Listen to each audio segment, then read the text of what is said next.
You get up from bed, you go through your morning routine, you walk for 10 seconds to that other room, and then you pop open your laptop for another round of back-to-back video meetings. Is this the new definition of team management? How do you lead your new remote team effectively? Maybe you're transitioning from coming to the office every day, or you are hiring new remote staff. By the end of this video, I will share with you a list of 4 solutions that will help you lead your new remote team effectively. This is Alan of remotecompass.com, where we talk about virtual teams, management, communication practices, tools, and the like. Alright, it's ideal to work with the right talent for your remote configuration. Let us hear from Abhinav of PeopleBox. Hiring someone for a remote team is really different from hiring somebody in an office team. And I think a lot of great talent may work amazingly well, in office 5 days a week, 9 to 5, but may not work in remote. I think one of the most important sort of criteria that works is being self-driven. People who are self-driven, who can actually go and take the ownership, are the right people for remote teams. Now let us hear from Nachum, Kligman, CEO of Book Like a Boss, about team management. If I have to micromanage someone, I know it's not going to be a good fit.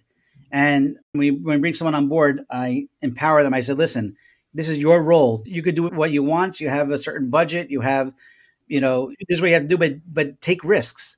I say, take a risk. Wow. If it fails, no one's going to jump on you. No one's going to blame you. Don't be afraid that if you do something wrong, that someone's going to jump down your throat, because that doesn't happen. As you grow or perhaps reconfigure your team, keep in mind these traits that make someone suitable for a remote team setup, and these will also help you build a desirable and productive culture. If this topic is relevant to you, give this video a thumbs up to teach the YouTube algorithm. Now let us hear from Grant of Tela about an ideal remote team configuration. I think the ultimate kind of work approach would be one where everyone works remotely and in their own time. They can work strange hours and everything and a little bit of overlap. But if you could get everyone together every week or every month, then that would be amazing. It's important to understand your new remote team's ideal ways of working,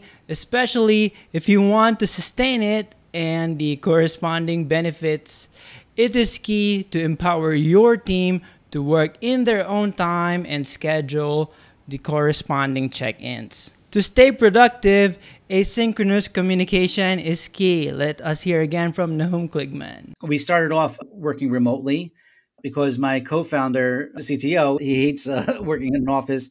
He prefers just to be in his home office, lock the door, and then just be able to focus and not be bothered. And there's sometimes, even though he's like a close friend of mine and we work together every day, but there's weeks that go by that I actually don't have a phone conversation with him, because he's doing his role. He knows what he's got to do, and I'm doing what I got to do. Let us hear what Grant has to say about remote communication practices. Everyone's talking about Zoom fatigue that people are going through because they're spending so much time on Zoom or whatever. I think a lot of that is just because people are transitioning their co-located meeting schedule into a Zoom meeting schedule.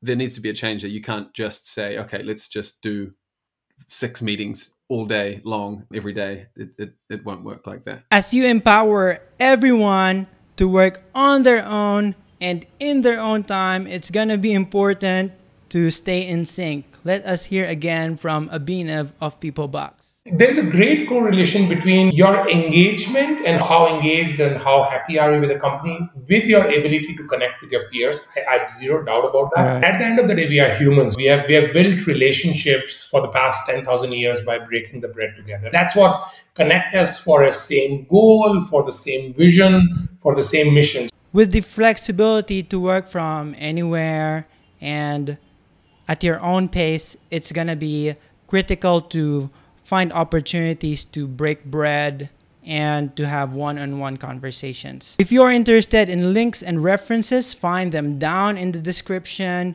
Now let us wrap up with 4 takeaways. In terms of talent, you may have the freedom to onboard new folks. You may now have the flexibility to hire from anywhere. Now that you're leading a remote team, it's going to be critical to find those who can exercise autonomy and are able to take risks. Now you may have team members who have been on board for many years now. You want to nurture that kind of environment and train them to get used to new ways of working with these new strengths. In terms of communication practices, your traditional office environment would have been more suitable for a lot of back-to-back meetings, but the remote collaboration situation is a different kind of context, which actually enables greater deep work with longer stretches of time uninterrupted. Your team members can practice their critical thinking skills, and it actually reduces the likelihood for groupthink. As you minimize spontaneous conversation, that's great because you lower the likelihood for getting interrupted throughout the day, but you want to schedule new times to check in. Perhaps you're going to take more seriously your quarterly KPI reviews or your annual summits, or you're going to schedule new one-on-ones with your direct reports that didn't used to be necessary as you were together every day in the office before. Finally, not all types of work are equal. Some are easier to delegate. Some forms of communication are more suitable for asynchronous notes, but there are projects that require more spontaneity and they tend to be more experimental in nature.